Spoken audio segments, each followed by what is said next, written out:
I am Seema and आप सबका तन्ना defence academy पे एक बार फिर से स्वागत है। आज हम फिर से जो है आपका आर्मी क्लर्क का टेस्ट पेपर करेंगे। हमने पहले आपको जो आर्मी क्लर्क के टेस्ट पेपर हो गए हैं वो भी आपके लिए बहुत बेनिफिशियल होंगे और ये भी आपके लिए बहुत ही अच्छा टेस्ट पेपर है। तो आप स्टार्टिंग से लेके एंड तक पूरा जो टेस्ट पेपर है देखिए और आप अपने आप को जज करिए, बहुत ही हेल्पफुल होगा आपके लिए। देखिए, when was Mahatma Gandhi assassinated, Mahatma Gandhi की हत्या कब हुई बताइए। 30 जनवरी 1950 में, 30 जनवरी 1948 में, 2 अक्टूबर 1948 में या इनमें से कोई नहीं। तो महात्मा गांधी की हत्या 30 जनवरी 1948 को हुई थी। अब देखिए second question, voting right in India starts at what age. ये सभी को पता होगा कि भारत में मत डालने का अधिकार किस उम्र से शुरू होता है। 18 ईयर्स, 21 ईयर्स, 20 ईयर्स या नन ऑफ दीज। तो भारत के अंदर जो मत डालने का अधिकार है वो 18 ईयर्स से स्टार्ट होता है। अब देखिए next, the highest mountain peak in the world is, विश्व की सबसे ऊंची चोटी, पर्वतीय चोटी कौन सी है। एवरेस्ट है, कंचनजंगा है, त्रिशूल है या इनमें से कोई नहीं। तो ये आप सभी को पता है, सबसे ऊंची पर्वतीय चोटी एवरेस्ट है। अब देखिए, एन अडल्ट हैज़ टीथ, एक वयस्क के कितने मतलब दांत होते हैं। 22, 32, 36, नन ऑफ दीज। ये मतलब मोस्टली बोलने में आता है कि 32 के 32 दांत। तो जो दांत होते हैं वो टीथ होते हैं वो 32 होते हैं। अब देखिए next, when is world population day observe, विश्व जनसंख्या दिवस कब मनाया जाता है। 11 जुलाई को, 5 सितंबर को, 30 अक्टूबर को या नन ऑफ दीज को। तो 11 जुलाई जो है उसको आपका जनसंख्या पॉपुलेशन डे सेलिब्रेट किया जाता है। अब देखिए question number 6, filament of electric bulb is made of, बिजली के बल्ब का फिलामेंट से बना होता है। मैग्नीशियम, लेड से, टिन से या टंगस्टन से। तो बिजली के बल्ब का जो फिलामेंट है वो किससे बना होता है, वो बना होता है आपका टंगस्टन से। ऑप्शन नंबर डी आपका करेक्ट आंसर हो जाएगा। अब देखिए next question number 7। Question number 7 है आपका, the mass of proton and mass of bracket is same. Proton का द्रव्यमान और का द्रव्यमान एक समान होता है। न्यूट्रॉन, इलेक्ट्रॉन, आइसोप्रोन या अल्फा कण। तो प्रोटॉन का और न्यूट्रॉन का द्रव्यमान जो है वो एक समान होता है। ऑप्शन नंबर ए आपका करेक्ट आंसर हो जाएगा। Atomic number of which of following elements is greater than that of लायो आयोडीन। निम्नलिखित तत्वों में से किसकी परमाणु संख्या आयोडीन की तुलना में अधिक होती है। सिल्वर की, ब्रोमीन की, प्लेटियम की या जिंक की। तो प्लेटियम जो है उसकी जो परमाणु संख्या वो आयोडीन की तुलना में ज़्यादा होती है। Which of the following elements has the lowest melting point. निम्नलिखित तत्वों में से किसका सबसे कम गलनांक होता है। सोडियम, टिन, रेडोन या रेडियम। किसका जो है वो सबसे कम गलनांक होता है, तो वो होता है आपका रेडोन। ऑप्शन नंबर सी आपका करेक्ट आंसर हो जाएगा। अब देखिए next, in which form is glucose stored in our body. हमारे शरीर में ग्लूकोज का संचय किस रूप में किया जाता है। इंसुलिन के रूप में, ग्लूकोज के रूप में, ग्लाइकोजन के रूप में या फैट वसा के रूप में। तो हमारे शरीर में ग्लूकोज का जो संचय है वो ग्लाइकोजन के रूप में किया जाता है। ऑप्शन नंबर सी आपका करेक्ट आंसर हो जाएगा। अब देखो, अब हमारा मैथ का सेक्शन करेंगे। देखिए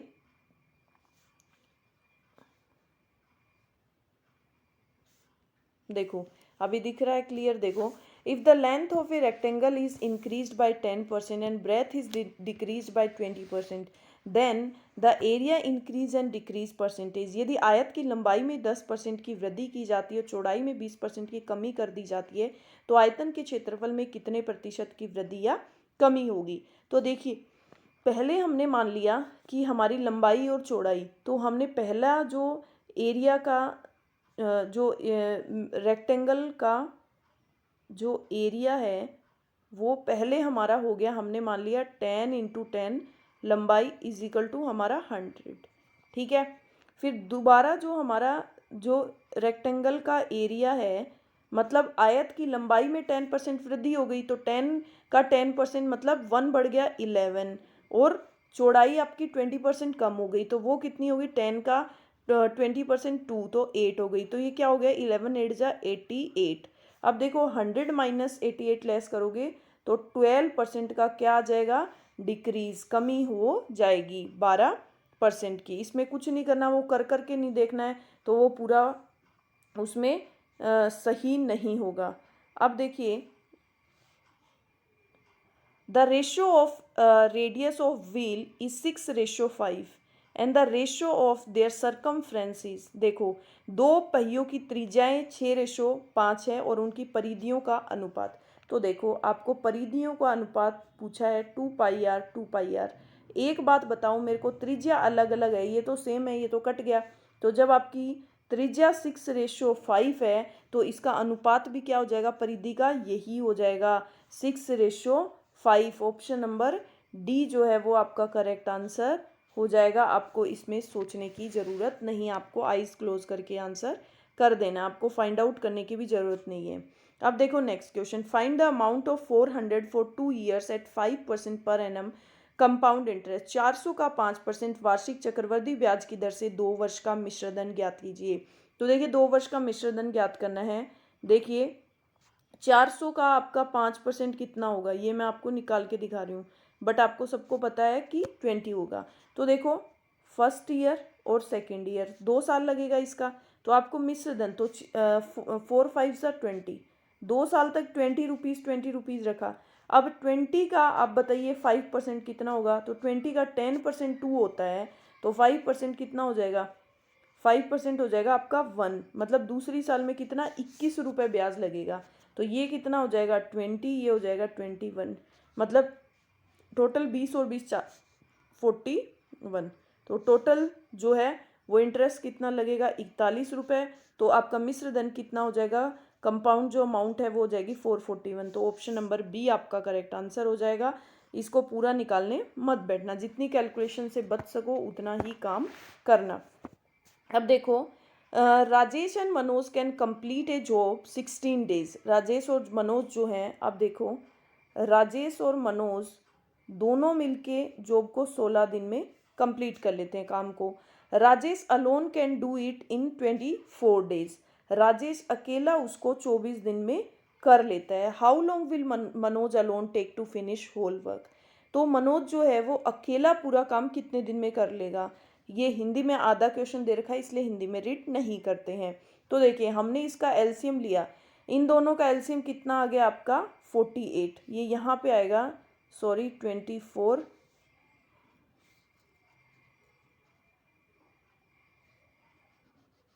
यहाँ पे तो हम एक दिन में कितना काम करेंगे वो लिखेंगे, और यहाँ पे आ गया आपका 16। अब देखो 16 3 ज़ा 48 और 24 2 ज़ा 48। अब देखो राजेश को अकेले को इसको मनोज को अकेले को काम करना है, तो देखिए ये दोनों मिलके 3 काम करते हैं एक दिन में, और ये राजेश अकेला 2 काम करता है, तो इसमें से लेस कर देंगे, 3 में से 2 1, मतलब मनोज जो है वो एक दिन में 1 काम करेगा। तो 48 डिवाइड बाय 1, मतलब राजेश जो है, मनोज जो है वो अकेला कितना काम कितने दिन में करेगा, 48 डेज के अंदर काम को कंप्लीट करेगा। अब देखिए द वैल्यू ऑफ 1 2 3 4 प्लस 100, आपको 100 नेचुरल नंबर्स का टोटल बताना है। तो आपको ये पता है इसका फॉर्मूला क्या होता है, n+1/2, आप सभी को पता है। n आपका क्या होता है 100, n+1 आपका क्या होता है 101, और ये क्या हो जाएगा 2। तो इसको आप कट करोगे, कितनी बार कट हो जाएगा 50 से। अब देखो इसको मल्टीप्लाई करोगे तो 0 तो आ ही जाएगा, 5 से मल्टीप्लाई कर दो, 5 1 जा 5 0, 5 1 जा 5 5050। तो ऑप्शन नंबर बी आपका करेक्ट आंसर हो जाएगा। अब देखो हम हमारा नेक्स्ट क्वेश्चन करेंगे। नेक्स्ट है हमारा, if 2πr is equal to 88 centimetre then the value of R is, इसने बोला है कि 2πr आपकी परिधि कितनी है 88 सेंटीमीटर, और आपको क्या फाइंड आउट करनी है आर। तो वो हम इजीली कर सकते हैं। तो देखो 2πr आपकी परिधि कितनी है 88 सेंटीमीटर, ठीक है। अब देखो हम यहीं पे लिख लेते हैं 2 into 22/7 into R is equal to 88, ठीक है। अब हम कट करते हैं, 22 दूनी 44 और 22 चौके 4 जा 88। अब इसको कट करेंगे कितनी बार, ये कट हो जाएगा 2 बार, तो r इज इक्वल टू हम मल्टीप्लाई करेंगे, कितना आ जाएगा 14। तो हमारा r की वैल्यू कितनी आ जाएगी, r की वैल्यू आ जाएगी 14 सेंटीमीटर। ठीक है, समझ में आया ये क्वेश्चन। अब देखो, अब हम हमारे नेक्स्ट क्वेश्चन पे चलते हैं। ठीक है, देखो नेक्स्ट है हमारा find the squares of 169 upon 256। अब आपको स्क्वायर बतानी है। तो अगर आपको पता है कि 169 की स्क्वायर क्या होती है 13, 256 की क्या होती है 16, तो आपको कुछ करना ही नहीं है, आपको कुछ लिख के भी नहीं देखना है, इसमें सीधा आंसर कर देना आपको 13 अपॉन 16, वरना आप इसकी कैलकुलेशन करते रह जाओगे और इस क्वेश्चन में आपको टाइम लग जाएगा। तो आपको एटलीस्ट 50 तक तो स्क्वायर आपको लर्न होनी चाहिए। अब देखो, निम्नलिखित भिन्नों में से कौन सा भिन्न सबसे बड़ा है। अब सबसे बड़ा बताना है, तो यहाँ पे आप एक एक ज़ीरो लगा लो एक बार। ठीक है, अब देखो ज़ीरो लगाया तो ज़ीरो का हमने सब जगह पॉइंट लगा लिया, 0.0 ठीक है, अब इसमें डिवाइड करते हैं, 13 5 ज़ा 65, एक बार 5 करते हैं, आगे का नहीं करते हैं, देखते हैं अगर कोई 5 आया तो हम इसमें आगे डिवाइड करेंगे। अब देखो 15 4 ज़ा 60, अब देखो 19 4 ज़ा 76, अब 11 4 ज़ा 44।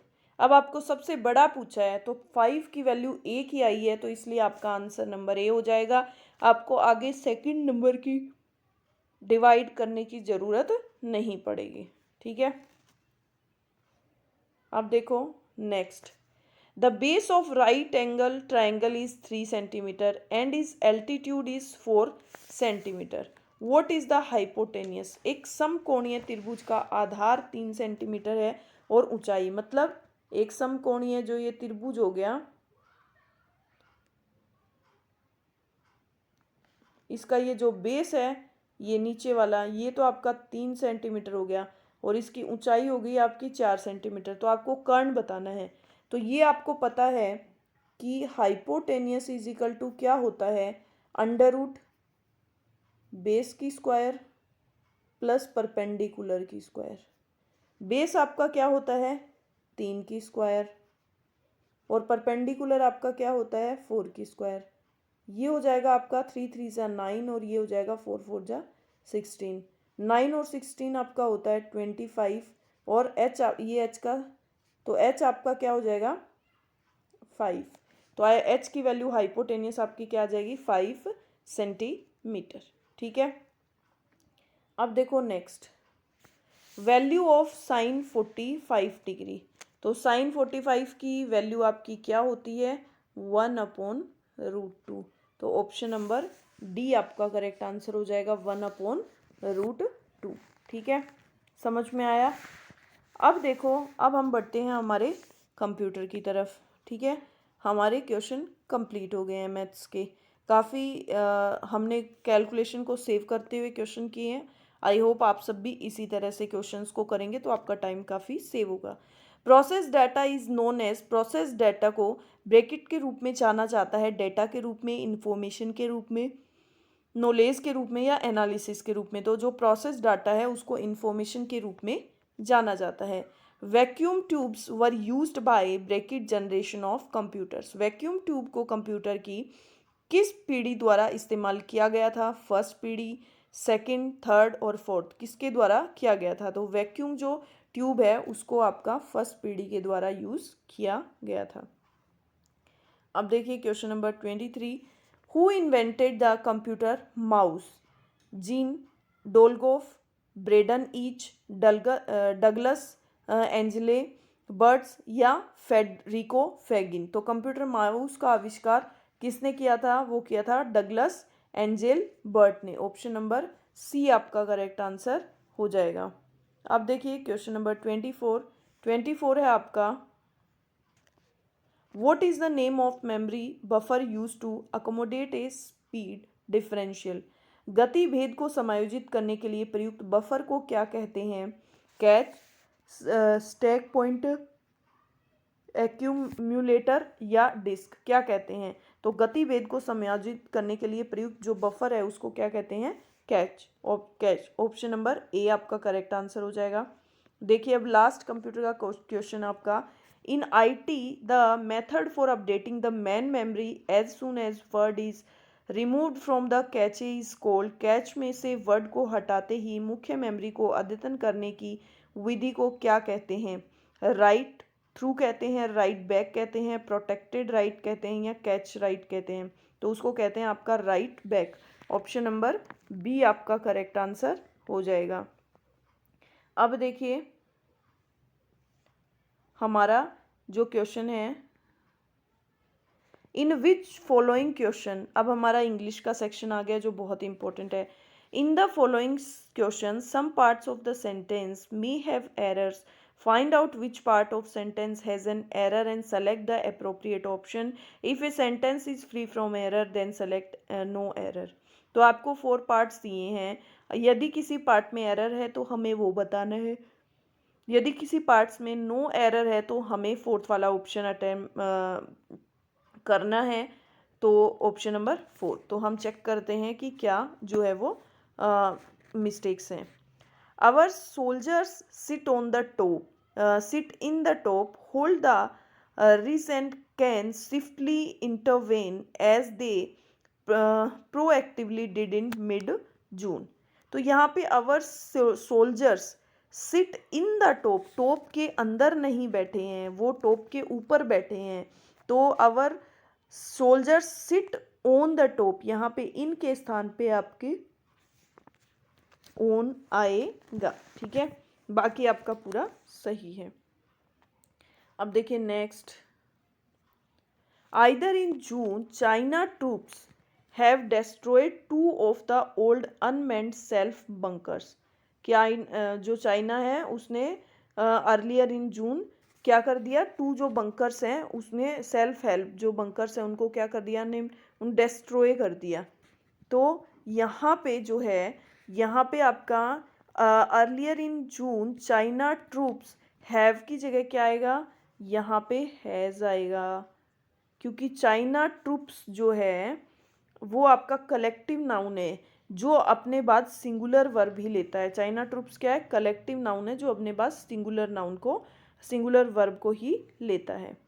अब देखिए next, the unit is comparatively to install and cheap to operate. The unit is comparatively, जो यूनिट है वो comparatively remain easy busiest enough, कि ईजी है, जो मतलब यूनिट है वो कंपेरेटिवली तुलना करने पे ईजी है इंस्टॉल करने में और ऑपरेट करने में, चीप मतलब काफ़ी सस्ती है और काफ़ी सही है। तो ऑप्शन नंबर बी आपका करेक्ट आ जाएगा। रिमेन मीन्स बचना, बीजीएस्ट मतलब बहुत ज़्यादा, वेस्ट एनफ मीन्स पर्याप्त।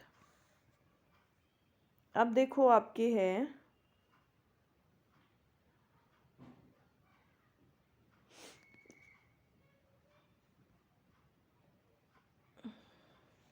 in the following question the sentence given with blank to be filled in with an appropriate word, select the correct alternative out of the four and indicate it by selecting the appropriate option. Rohan and Sohan are brothers, Rohan और सोहन भाई हैं, but is very poor, लेकिन वो बहुत गरीब हैं। Latter further, further ये FURTHER further letter.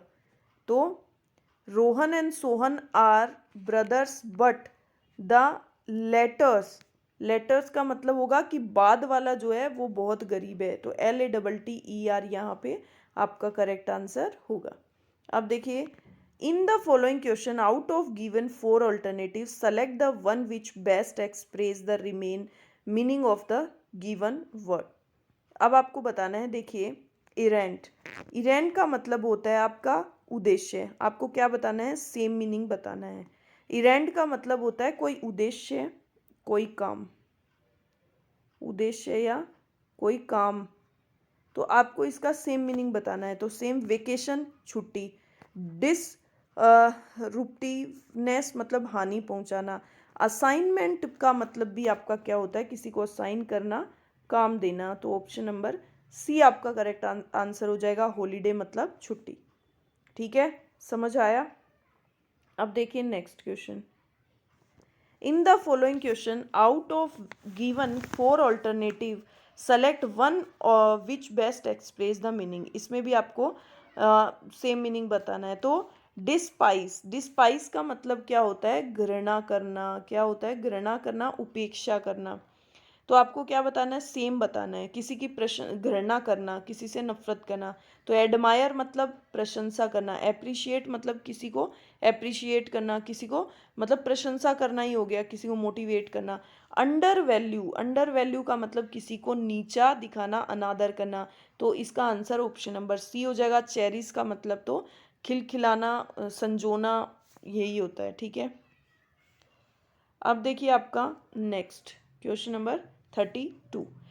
अब इसमें भी आपको क्या बताना है, सेम मीनिंग बताना है। तो हॉरिड, हॉरिड के आप नाम से ही आपको पता चल रहा होगा भयंकर, डरावना। तो देखो ऑफेंसिव, ऑफेंसिव डराना, भयंकर। तो ऑफेंसिव मतलब विभत्स, भयंकर, डरावना, अपराधी। तो इसका आंसर हो जाएगा ए। प्लीजेंट मतलब सुहावना, वंडरफुल मतलब बहुत आश्चर्यचकित, डिलाइटफुल, डिलाइटफुल मतलब भी बहुत खुशी वाला। तो इसका आंसर हो जाएगा ऑप्शन नंबर ए। अब देखो in which following question out of the given 4 alternative select the one which is opposite in meaning of the given word. अब आपको इसमें ऑपोजिट बताना है।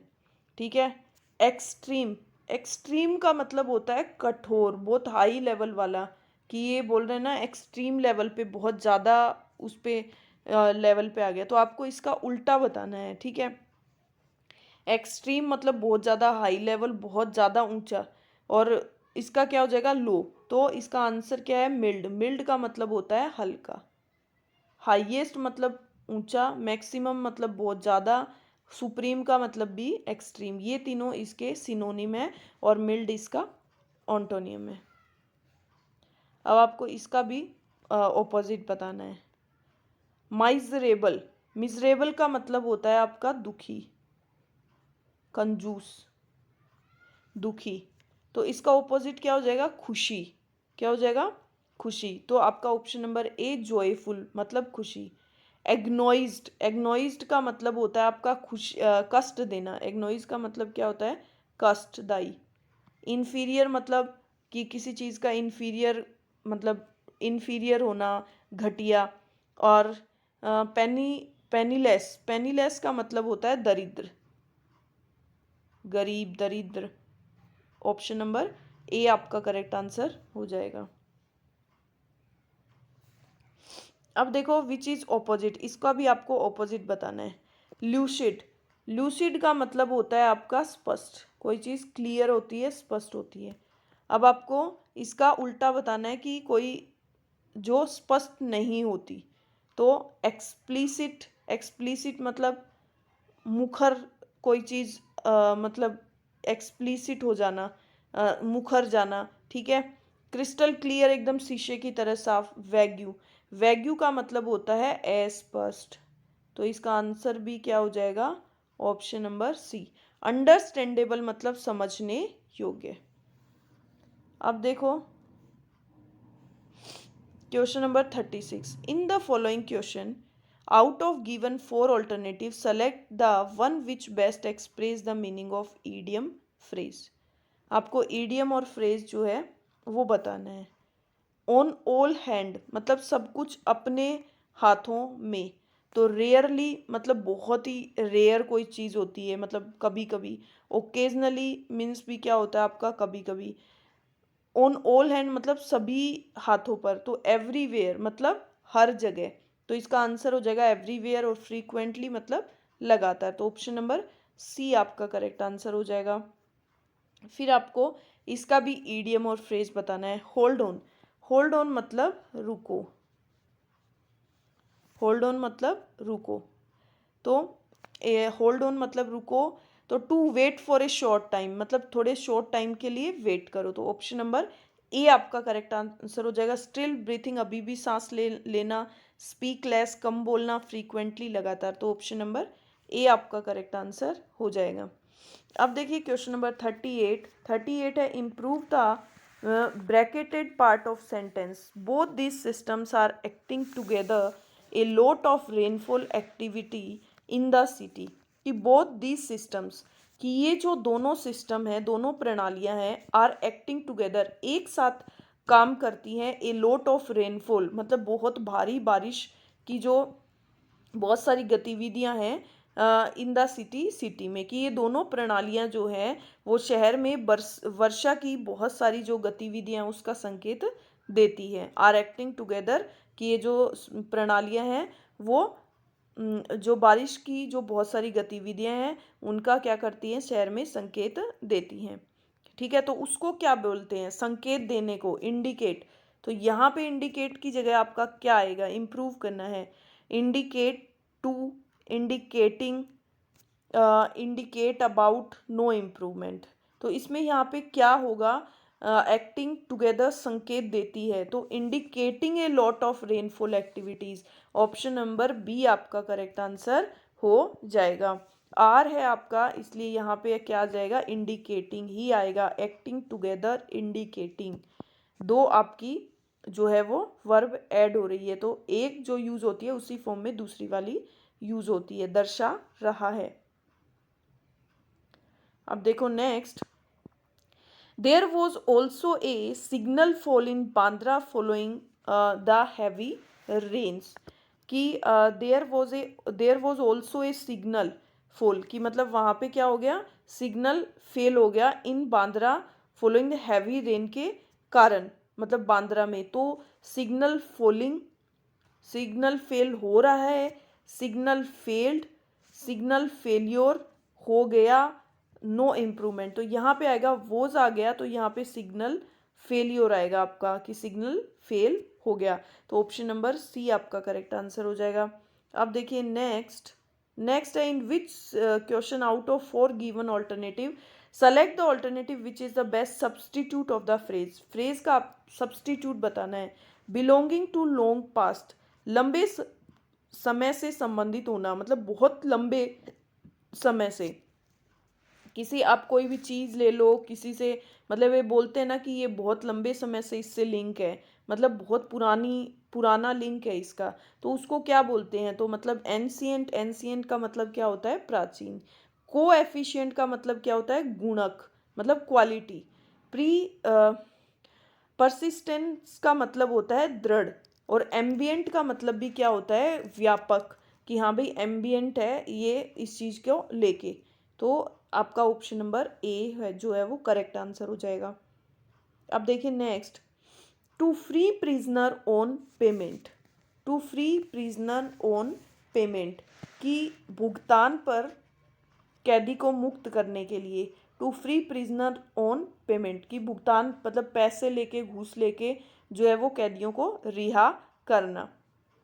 तो बताइए उसको क्या बोलते हैं, लेसन, लेसन मतलब अध्ययन, हैंडसम मतलब घोड़ा गाड़ी, रैनसम, रैनसम को क्या बोलते हैं, फिरौती, क्या बोलते हैं, फिरौती। घूस मतलब घूस लेकर कैदियों को, पैसे लेकर कैदियों को छोड़ना, मतलब फिरौती, घूस। जेटिसन, जेटिसन का मतलब होता है फेंक देना। ठीक है, तो आपका ऑप्शन नंबर सी आपका करेक्ट आंसर हो जाएगा। इस तरह से आपको जो है वो इसमें चीज़ों को ग्रैप करना है, पकड़ना है। In the following question a word has been written in the 4 different ways, only one is correctly spelled, select the correctly spelled word। अब आपको करेक्टली स्पेल्ड करना है। देखिए करेक्ट जो है वो आपकी क्या है, ग्लैमर, ग्लैमर का मतलब होता है चमक। तो आप ग्लैमर की करेक्ट स्पेलिंग बताइए, तो ग्लैमर की करेक्ट स्पेलिंग होती है आपकी ग्लैमर, GLAMOUR। तो ग्लैमर की आपकी करेक्ट आंसर जो है वो ऑप्शन नंबर ए ही हो जाएगी। ना ही आपकी बी करेक्ट है, ना ही सी करेक्ट है, और ना ही डी करेक्ट है। तो ऑप्शन नंबर ए आपका करेक्ट आंसर हो जाएगा। अब देखिए आपका नेक्स्ट में करेक्ट स्पेल बतानी है आपको। देखिए प्रोनंशिएशन, प्रोनंशिएशन का मतलब होता है प्रोनंसिएशन, ना कि प्रोनाउंसिएशन। तो इसका करेक्ट उच्चारण जो होता है वो होता है आपका प्रोनंसिएशन। तो प्रोनाउंसिएशन की आपकी करेक्ट स्पेलिंग होती है PRONUNCIATION,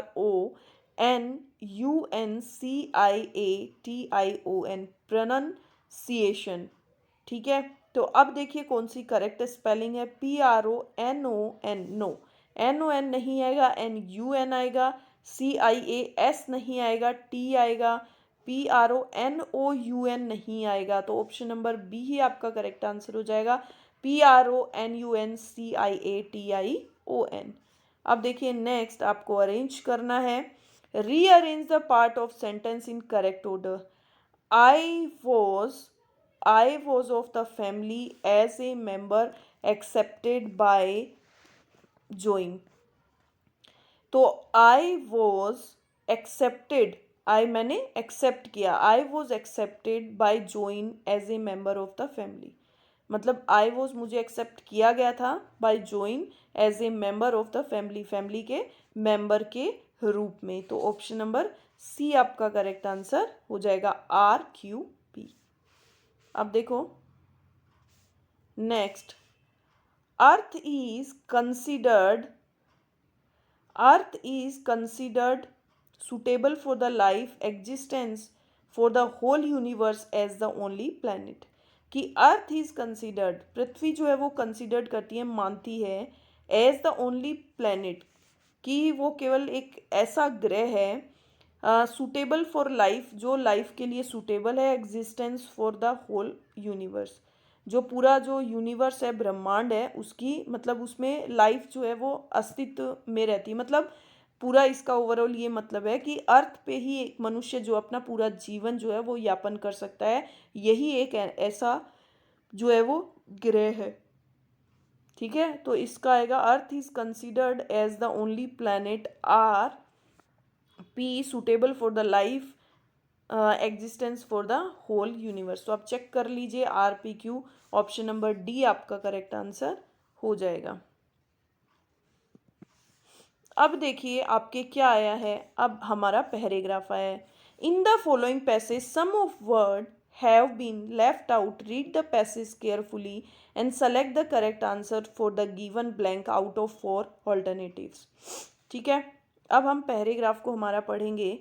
despite the formation of various effective rules and regulations, की मतलब जो गवर्नमेंट के द्वारा बहुत सारे रूल्स रेगुलेशंस लगाए गए हैं, रूल्स रेगुलेशंस मतलब बनाए गए हैं, उनके अलावा जो फॉर्म किए गए हैं various effective rules by the Indian government, जो भारतीय गवर्नमेंट है वो, to break it and control the crime against women.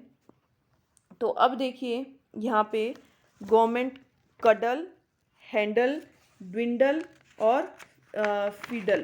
तो गवर्नमेंट क्या कर रही है, गवर्नमेंट टू, कडल का मतलब है आलिंगन, ठीक है, ड्विंडल का मतलब है छीण हो जाना, हैंडल मतलब हैंडल करना उस चीज़ को, मतलब कंट्रोल में लाना, हैंडल करना, और फिडल मतलब हेरा फेरी करना। तो मतलब गवर्नमेंट जो है वो क्या कर रही है, by Indian government to handle and control, जो है वो हैंडल कर रही है मतलब उस चीज़ को, और कंट्रोल कर रही है द क्राइम अगेंस्ट वुमेन, जो औरतों के खिलाफ जो क्राइम हो रहा है उसको हैंडल और कंट्रोल कर रही है। द नेक्स्ट देखते हैं अब,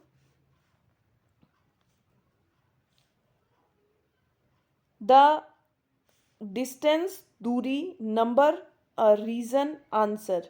रीजन मतलब कारण, आंसर मतलब जवाब। तो यहाँ पे आएगा आपका B option number.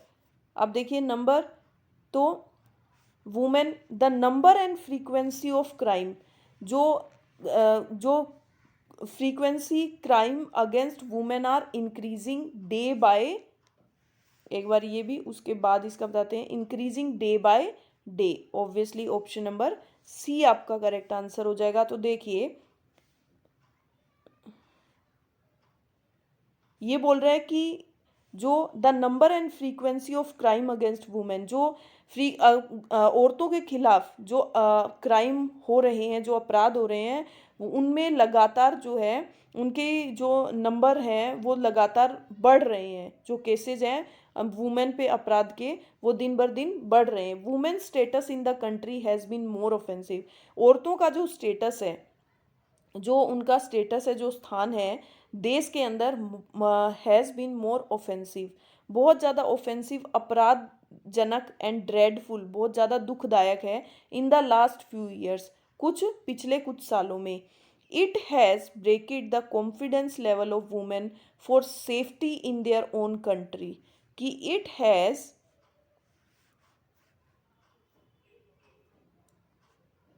it has increased, neutralized, initiated, decreased, कि it has decreased the confidence level of womens के जो कॉन्फिडेंस लेवल है, उनका जो आत्मविश्वास का जो है, उसके अंदर जो कॉन्फिडेंस लेवल है उसमें क्या आया है, उसमें घटोतरी हुई है, घटा है। इट हैज़ डिक्रीज, कमी आई है, the confidence level of women for safety, मतलब उनकी सुरक्षा को लेकर इन देयर ओन कंट्री, हमारे देश में।